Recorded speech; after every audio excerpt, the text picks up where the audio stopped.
Bismillahirrahmanirrahim. Alhamdulillahirabbil alamin wassalatu wassalamu ala asyrafil anbiya wal mursalin sayyidina Muhammadin wa ala alihi wa sahbihi ajma'in. Alhamdulillah, kita lanjutkan pelajaran kita di kitab At-Taqriratus Sadidah fil Masailil Mufidah karangan Said Hasan bin Muhammad Al-Kaf. Kita membahas tentang syarat sah salat. Kita sudah sampai di syarat yang ketiga. Asy-syartu tsalis at-taharatu 'anil hadatsain. Salat bisa dikatakan sah apabila memenuhi, yaitu yang ketiga adalah suci dari dua hadas, baik hadas kecil maupun hadas besar. Ini sudah maklum, kita ketahui orang salat tentu harus suci dari hadas kecil maupun hadas besar. Falau shalla biduni taharatin walau nasiyan lam tasihha. Wa yuthabu ala qasdihi faqat la ala fi'lihi kama yuthabu ala qiraatil Qur'an illa idza kana junuban. Seandainya dikatakan, seandainya ada orang sholat tanpa suci, tanpa toharoh, tidak pakai wudu, misalnya, walaupun dia lupa, maka sholatnya tetap tidak sah.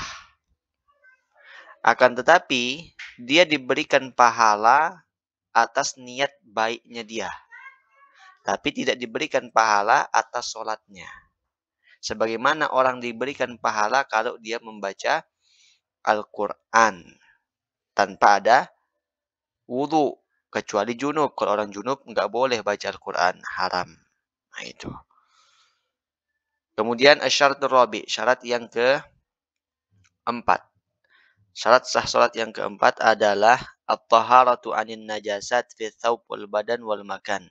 Suci daripada najis, tidak ada najis di pakaian, tidak ada najis di badannya, tidak ada najis di tempat salatnya.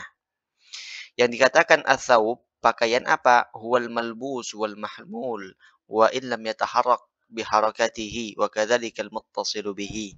Yang dikatakan pakaian adalah yang dipakai, yang dibawa, walaupun tidak bergerak dengan sebab pergerakan orang yang sholat. Contoh, misalnya, ada orang sholat pakai selendang, pakai surban. Surbannya panjang sekali, sampai nyentuh di tanah.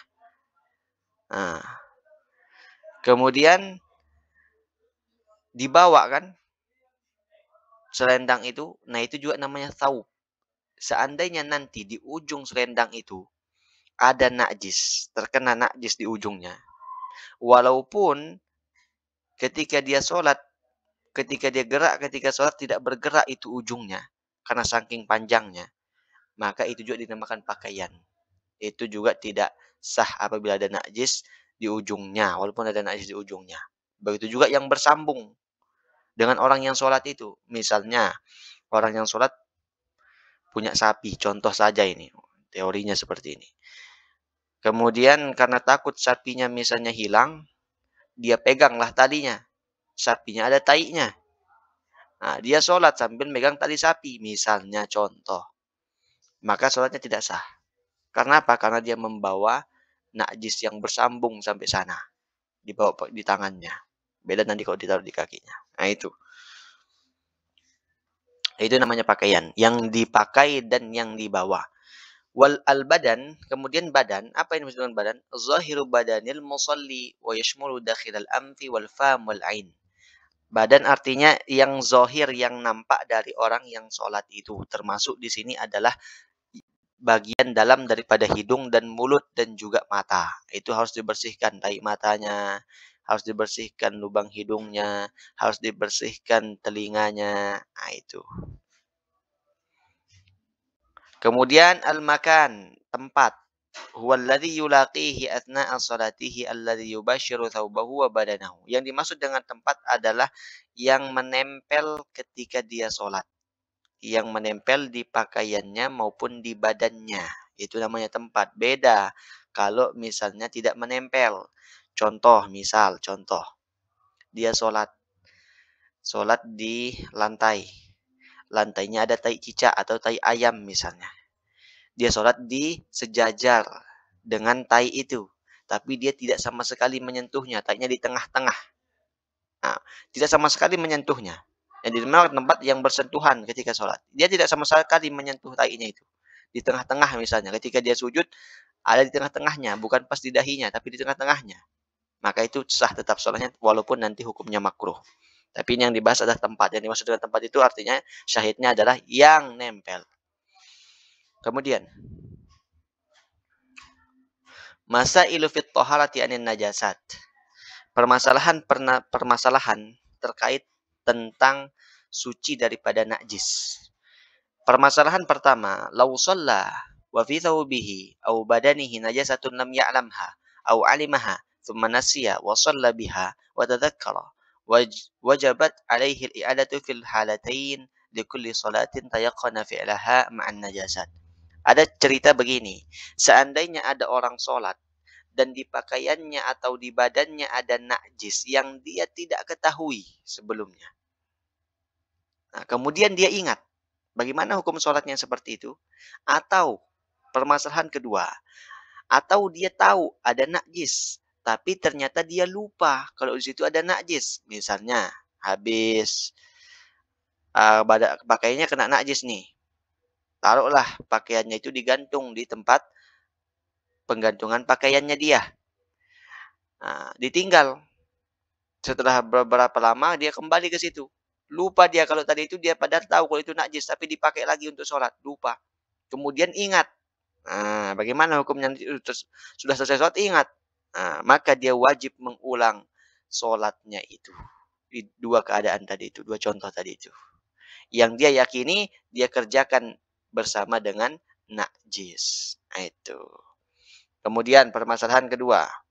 La tasihhu salatu man qabada biyadihi tarfa hablin muttasilin binajasin wa illam yataharrak biharakatihi. Ini contohnya yang tadi saya contohkan. Tidak sah salat orang yang memegang di tangannya tali, ujung tali yang bersambung dengan najis walaupun tidak bergerak dengan pergerakan orang yang salat itu. Contohnya seperti tadi, punya sapi. Dia pegang tali sapinya, bersambung dengan sapinya ada najis, ada tainya. Walaupun ketika dia sholat, dia bergerak, tapi sapinya nggak bergerak, tetap tidak sah sholatnya. Karena dia bersambung dengan najis. Kalau dia pegang di tangannya, beda nanti kalau di kakinya nggak apa-apa. Karena bukan yang dimaksudkan dengan membawa itu di atas pusat.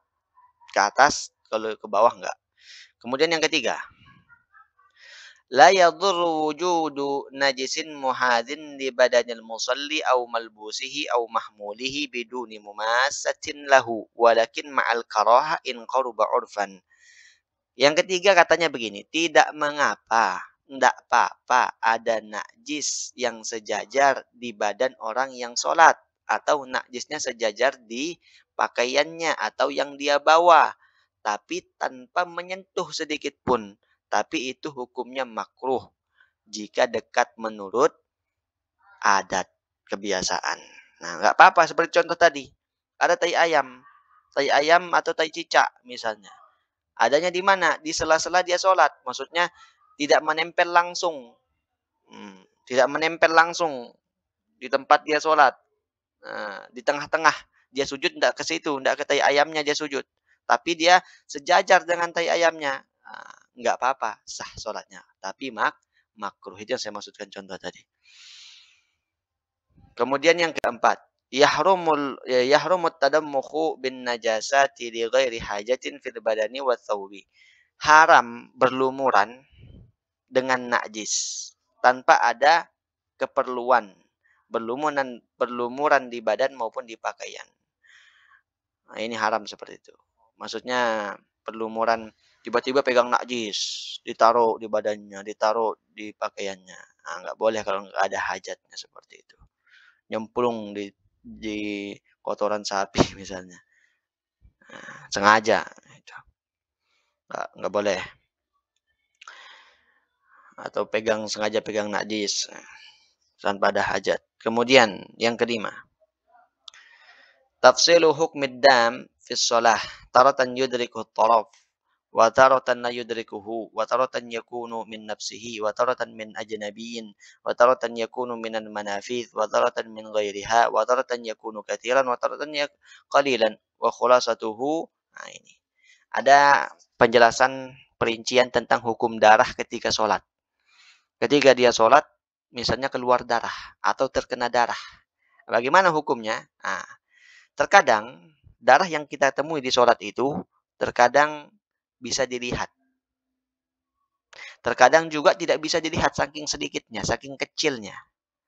Terkadang juga dari diri kita sendiri darah itu. Dari luka mungkin, ya kan? Lukanya digaruk-garuk mungkin, atau pecah sendiri mungkin bisulnya contoh. Terkadang juga dari darah orang lain, misalnya nyamuk terbang, itu darah orang lain misalnya. Atau juga misalnya terkadang kita temukan darah itu ketika sholat dari rongga yang terbuka, seperti hidung, kemudian telinga, mimisan, ketika sholat. Nah, bagaimana itu hukumnya? Atau bisa jadi dari selain yang rongga. Misalnya lukanya pecah, bukan rongga kan? Luka di tangan, luka di kaki. Ya itu. Atau bisa juga darah itu banyak, bisa juga sedikit. Wa khulasatuhu, nah ini penjelasannya. Perinciannya seperti ini, kesimpulannya begini kata beliau. Pertama, idza kana la yudrikuhu taraf yu'fa anhu. Apabila darahnya itu sedikit, saking sedikitnya tidak bisa kita lihat, tidak bisa nampak, maka kalau sedikit darahnya keluar ketika kita sholat kena darah yang sedikit, enggak apa-apa. Kedua, wa idza kana yudrikuhu fananzur in kana min ajnabiyyin yu'fa an qalilihi faqat wa in kana min nafsihi fananzur. Kalau darahnya itu terlihat, bisa terlihat, bisa terlihat, maka maka dirinci lagi. Apabila darah itu dari darah orang lain, maka kalau dia sedikit dimaafkan. Nah, kalau dia sedikit dimaafkan. Kalau dia banyak enggak. Kemudian kalau darah itu dari dirinya. Kalau darah yang terlihat itu dari orang lain dimaafkan kalau sedikit. Nah, kalau darah yang terlihat itu dari dirinya bagaimana? Nah, ini. In kana minal manafidhi ghairis sabilain fala yu'fa anhu an inda ramli wa yu'fa inda bani hajarin an qalidihi. Pertama, kalau darah itu bersumber dari rongga yang terbuka, mulut, hidung, telinga, selain dua jalan kubul dan dubur, maka dimaafkan menurut Imam Romli, tidak dimaafkan menurut Imam Romli dan dimaafkan menurut Imam Ibnu Hajar kalau dia sedikit. Keluar misalnya darah dari hidungnya. Nah, keluar dari hidungnya. Nah, bagaimana? Kalau menurut Imam Romli nggak sah, nggak dimaafkan. Ketika sholat keluar darah tidak dimaafkan. Tapi menurut Imam Ibnu Hajar kalau sedikit dimaafkan. Nah, yang kedua perinciannya, wa in kana min ghairil manafis fananzur. Kalau darah itu keluar bukan dari rongga, artinya misalnya dari tangan yang luka, bukan rongga kan, kaki yang luka. Nah, maka dilihat. In kana qalilan wa lam yakhtalit bi ajnabiyyin fayu'fa anhu wa in kana katiran fayu'fa anhu bi thalathati syurut an la yakuna bi fi'lihi an la yakhtalita bi ajnabiyyin an la yantaqila. Kalau darahnya itu bukan dari rongga, luka misalnya, kalau sedikit dan belum bercampur dengan najis yang lain, maka dimaafkan. Kalau banyak, maka tidak dimaafkan.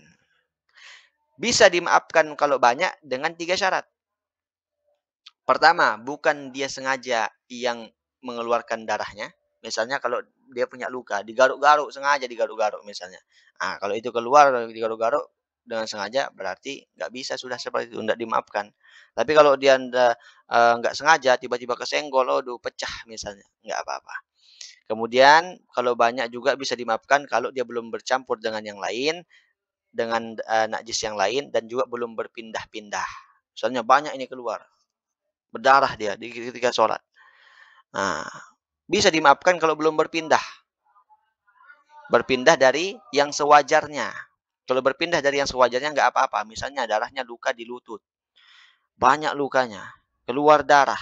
Mengalir ke kakinya. Nah, itu kan berpindah sudah dari lutut ke kaki. Tapi ini wajar berpindahnya. Kenapa? Karena wajar dari lutut ke kaki. Wajar itu maksudnya memang begitu normalnya. Nggak apa-apa kalau seperti itu. Tapi kalau yang nggak wajar, lukanya di lutut, darahnya sudah berpindah ke punggung misalnya, berpindah ke tangan misalnya, kan nggak wajar itu. Nggak wajar disebabkan mungkin karena dia pegang tadi lututnya, kena darah tangannya, tangannya pegang pundaknya, pegang punggungnya, sudah kemana mana darahnya. Yang seperti itu tidak dimaafkan. Nah, itu perbedaannya ya. Nah, kesimpulannya kalau sedikit, intinya kalau sedikit nggak apa-apa. Kalau banyak baru ada perinciannya, seperti ini. Kama qala sahibu Safwati Zubat, sebagaimana yang dikatakan Ibnu Rustan dalam kitab Zubat, wal yu'fa an nazri damin wa qaih min basratin wa dummalin wa qarhi. Nanti kita lanjutkan di syarat yang kelima menutup aurat. Sampai sini dulu.